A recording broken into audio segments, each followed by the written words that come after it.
बच्चों कैसे हो? अच्छे। बच्चों आज की वीडियो में हम करेंगे कक्षा 7 विज्ञान विषय है बच्चों। और अध्याय हमारे पास 4 है। अध्याय का नाम है अम्ल, क्षार और लवण। तो इसके हम क्या करेंगे बच्चों, एनसीईआरटी समाधान यानी अभ्यास के प्रश्न उत्तर समझेंगे।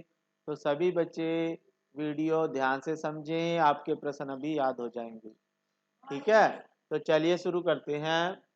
सबसे पहला प्रश्न है अम्ल और क्षारक के बीच अंतर। अम्ल और क्षार के बीच में हमने अंतर बताने हैं बच्चों। तो अंतर क्या होते हैं देखिए आपके पास। सबसे पहला है आपके पास, ये आपका पूरा प्रश्न है। ठीक है, तो अम्ल और क्षार में अंतर। तो पहला है जैसे अम्ल खट्टे होते हैं बच्चों, स्वाद में खट्टे होते हैं। यानी अम्ल को अगर हम चख के देखें, यानी जो प्राकृतिक अम्ल होते हैं जो प्रकृति से हमें मिल जाते हैं, जिनको हम चख सकते हैं, जिनको हम स्वाद ले सकते हैं, तो वो खट्टे लगते हैं हमें। लेकिन कई बार अम्ल खतरनाक भी होते हैं, तो उनको भी हमने सभी अम्लों को हम चख के नहीं देख सकते, लेकिन अक्सर वो खट्टे होते हैं स्वाद में। और अक्षारक जो होते हैं बच्चों वो स्वाद में कड़वे होते हैं। ठीक है, तो जितनी भी कड़वी चीजें होती हैं उनमें क्षारक होता है, और जितनी खट्टी चीजें हैं जैसे नींबू है, संतरा है, उनमें क्या है बच्चों, जो नींबू है उसमें अम्ल है। ठीक है, फिर नीले लिटमस को लाल कर देता है एसिड। एसिड होता है अम्ल। तो ये नीला लिटमस जब हम एसिड में डुबोते हैं ना बच्चों, तो इसका रंग लाल हो जाता है। ठीक है, और जो क्षारक होते हैं ये साबुन जैसे होते हैं, और ये लाल लिटमस को नीला कर देते हैं। यानी ये बेस है, क्षारक होता है बच्चों। जब हम लाल लिटमस को इसमें डुबोएंगे तो ये नीला कर देगा इसको। ठीक है, तो क्षारक जो है लाल को नीला कर देते हैं, अम्ल जो होते हैं वो नीले को लाल कर देते हैं। इन्हें लिटमस पेपर कहते हैं। ठीक है, और ये अम्ल जो होते हैं छूने पर खुरदरे लगते हैं हमें। अगर हम अम्लों को छुएंगे तो हमें ऐसे खुरदरे लगेंगे। लेकिन अक्षारक जो होते हैं वो साबुन के जैसे चिकने होते हैं। जैसे साबुन होती है ना, साबुन अगर हम उंगलियों के बीच में लगाएं तो वो चिकने होते हैं बच्चों। ठीक है, तो ये अम्ल और क्षारक के बीच में है अंतर। आपके पास तीन तीन अंतर आपको याद होने चाहिए। फिर है बच्चों, अमोनिया कई घरेलू उत्पादों में पाया जाता है, जैसे खिड़की साफ करने के लिए मार्जक। यह लाल लिटमस को नीला कर देता है। ये लाल लिटमस को कैसा कर रहा है, नीला। तो इसकी प्रकृति क्या है? तो अभी हमने देखा है बच्चों, जो लाल लिटमस को नीला कर देता है तो वो क्या होता है, क्षारक। क्या होता है?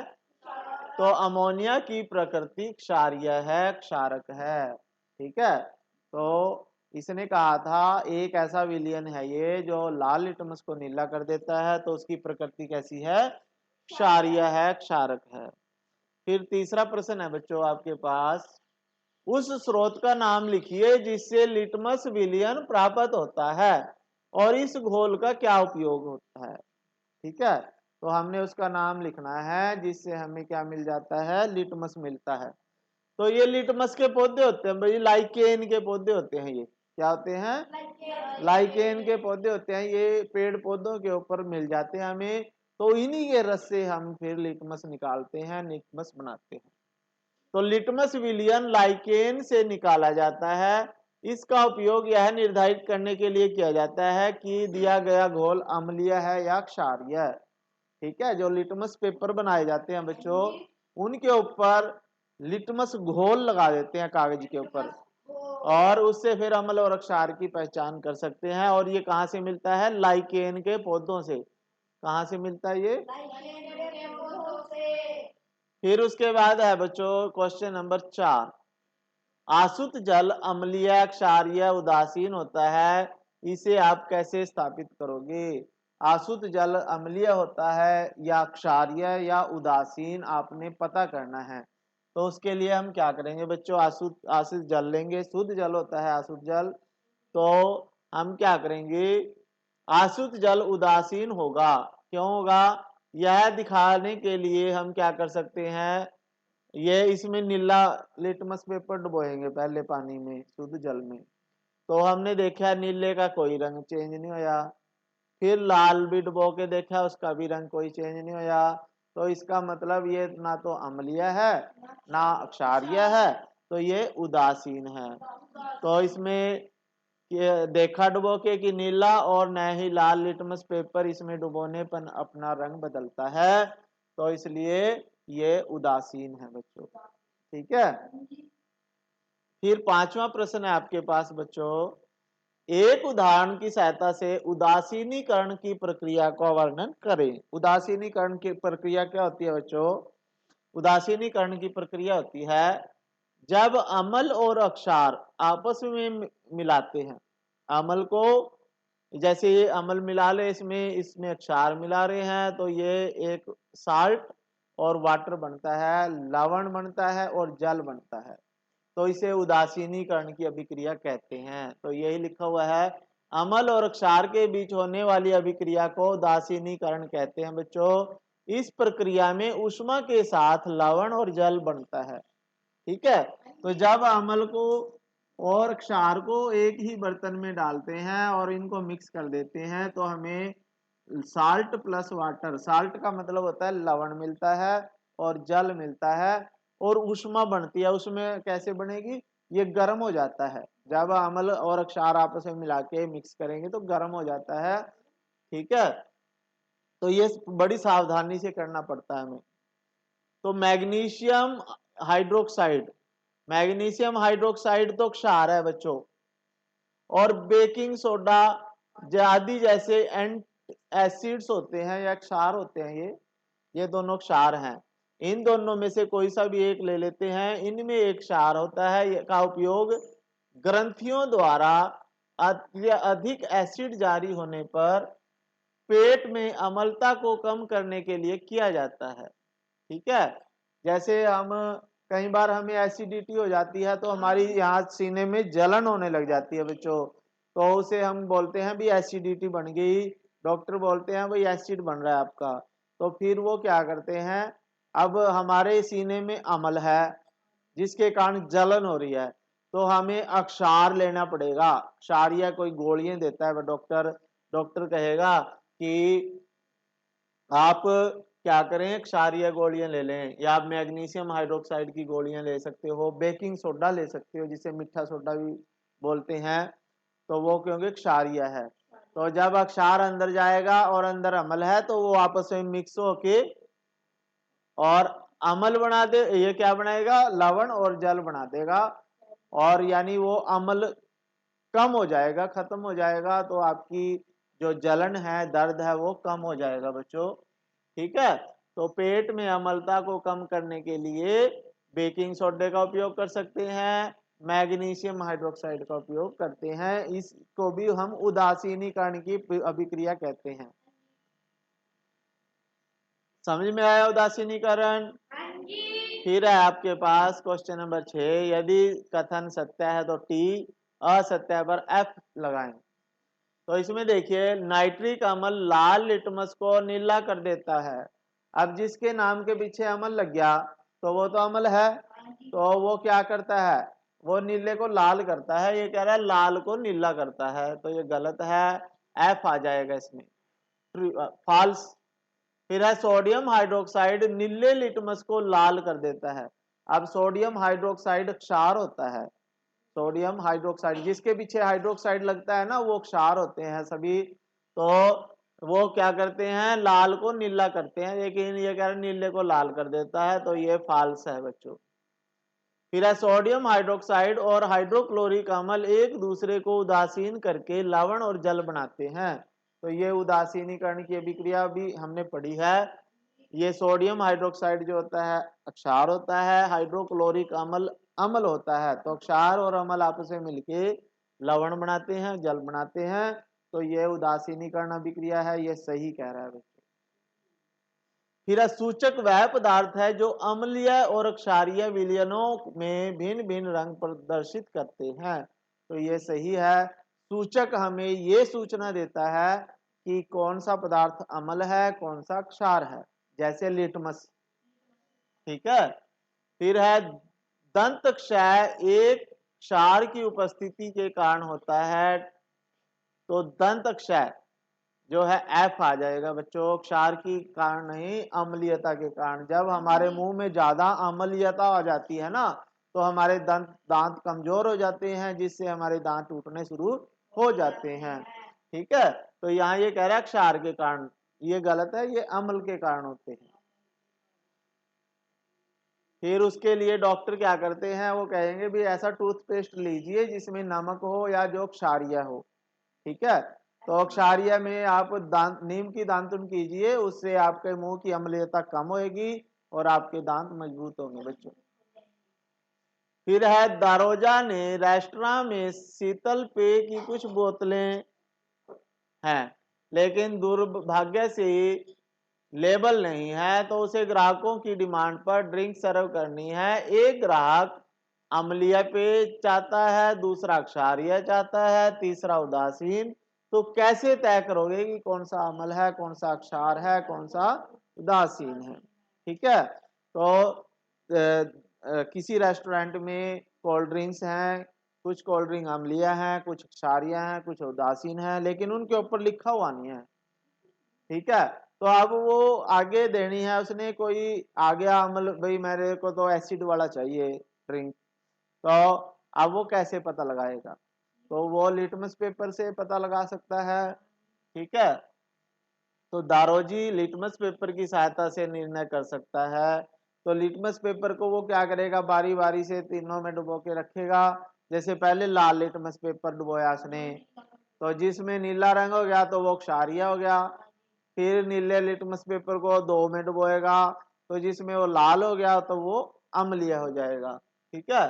तो जो पेय लाल लिटमस को नीला कर देगा वह क्षारीय होगा, और जो नीले लिटमस पत्थर को लाल कर देगा वह अम्लीय होगा, और जो कुछ भी नहीं करेगा वो उदासीन होगा, ठीक है। तो इस प्रकार से वो पता लगा लेगा लिटमस पेपर की सहायता से। फिर 8वां प्रश्न है आपके पास। 8वें प्रश्न में देखिए, व्याख्या करें क्यों क्यों होता है ये। जब आप अम्लता से पीड़ित होते हैं तो एक एसिड टैबलेट या प्रति अम्ल की गोली दी जाती है।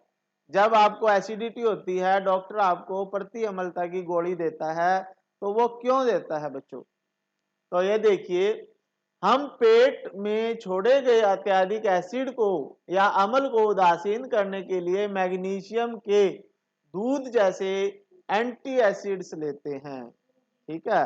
तो ये गोलियां होती है एंट एसिड्स। तो इनमें क्या होता है बच्चों, मैग्नीशियम हाइड्रोक्साइड होता है, एल्युमिनियम हाइड्रोक्साइड होता है। तो जब हम इन गोलियों को लेते हैं, खाते हैं, तो हमारे पेट में जो अम्लता होती है और ये क्षार हमने ले लिया, तो अंदर जाके वो उदासीन हो जाएंगी, और हमारी दर्द जो है हमारा एसिडिटी वाला, तो वो कम हो जाएगा बच्चों। फिर चींटी के काटने पर त्वचा पर कैलेमाइन का घोल लगाया जाता है। तो जब भी हमें कभी चींटी काट जाती है तो वहां पे हम देखते हैं लाल हो जाता है त्वचा वहां से। तो वो लाल क्यों होती है, क्योंकि चींटी जो होती है ना, क्या करती है बच्चों, चींटी काटने पर त्वचा में अम्लीय तरल यानी फॉर्मिक एसिड छोड़ देती है, ठीक है। अम्ल छोड़ देती है चींटी हमारी त्वचा में, जहां भी काटेगी तो वहां से लाल हो जाता है एसिड के कारण। तो उस एसिड को कम करने के लिए उसके ऊपर हमें एक क्षार लगाना पड़ेगा, बेस लगाना पड़ेगा। तो वो बेस कोई भी लगा सकते हो, तो जो त्वचा में सूजन का कारण बनती है, यानी एसिड फॉर्मिक एसिड के कारण सूजन हो जाती है, जैसे आप देख रहे हो। तो कैलेमाइन रगड़ने से एसिड के प्रभाव, ये कैलेमाइन होते हैं बच्चों, तो जब हम इसको त्वचा पे रगड़ लेते हैं तो जो एसिड उसने छोड़ा है, और कैलेमाइन क्षार होता है, तो क्षार और अम्ल आपस में मिलेंगे और उदासीन हो जाएंगे, तो वो बेअसर कर दिया जाता है। लेकिन कैलेमाइन घोल जिसमें जिंक कार्बोनेट होता है, जो बहुत कमजोर क्षार होता है और त्वचा को कोई नुकसान भी ये नहीं पहुंचाता, और जो जलन हो रही है हमें त्वचा में वो भी खत्म हो जाती है, ठीक है। फिर है आपके पास सी सी पार्ट है, फैक्ट्री के कचरे को जल निकायों में डालने से पहले उदासीन कर दिया जाता है। यानी फैक्ट्री से जो कचरा निकलता है उसको नदी में छोड़ने से पहले उसको उदासीन करना पड़ता है। तो वो क्या होता है बच्चों, क्यों करते हैं? देखिए, ये है हमारे पास कारखानों के अपशिष्टों में अमल होता है बच्चों। जब कारखानों से अपशिष्ट पदार्थ निकलते हैं ना, कचरा निकलता है जो नालों से, तो उसमें अमल होते हैं बहुत सारे। अगर उसको सीधा हमने नदियों में छोड़ दिया तो जो नदी में जो जीव जंतु रहते हैं वो मर जाएंगे बेचारे, मछलियां मर जाएंगी। तो उनको बचाने के लिए, नदी के पानी को बचाने के लिए हमें क्या करना पड़ता है? उसको पहले उस अमल को उदासीन करना पड़ता है। तो उसके लिए क्या होगा? तो अम्लों का निस्तारण किया जाता है, तो अम्ल जीवों को नुकसान पहुंचाएगा, इसलिए कारखाने के कचरे को क्षारीय पदार्थों को मिलाकर उदासीन कर दिया जाता है। तो उसको क्या करेंगे? पहले उदासीन करेंगे और फिर उसको नदियों में छोड़ते हैं बच्चों। तो जिससे हमारा पानी जो है खराब नहीं होगा और जलीय जीव भी बच जाएंगे। फिर 9वां प्रश्न है आपके पास बच्चों, देखिए, आपको 3 तरल पदार्थ दिए गए हैं, इसमें एक में हाइड्रोक्लोरिक एसिड है, अम्ल है, एक में सोडियम हाइड्रोक्साइड है यानी एक क्षार है, और एक में चीनी का घोल है। तो आप इनमें कैसे पता लगाओगे कि कौन सा अम्ल है कौन सा क्षार है? और आपके पास हल्दी है, हल्दी की सहायता से आपने पता लगाना है भी किस में अम्ल है, किस में क्षार है, किस में चीनी का पानी है। ठीक है, तो आप क्या करोगे बच्चों? हल्दी, तो हाइड्रोक्लोरिक अम्ल जो है पीले से नीला हो जाता है। अगर आप हाइड्रोक्लोरिक अम्ल में हल्दी को डालोगे तो वो नीले रंग में आ जाती है पीले से। और अगर आप हाइड्रोक्लोरिक सोडियम हाइड्रोक्साइड में डालोगे, ठीक है, तो वो कैसा रंग हो जाता है? लाल रंग। ठीक है, यानी हल्दी जो होती है क्षार के साथ मिलके लाल रंग दे देती है, और चीनी का घोल में कोई रंग नहीं देगी क्योंकि वो उदासीन होता है। चीनी के मीठे पानी में अगर आप चीनी डालोगे ना तो वो पीले की पीली ही रहेगी।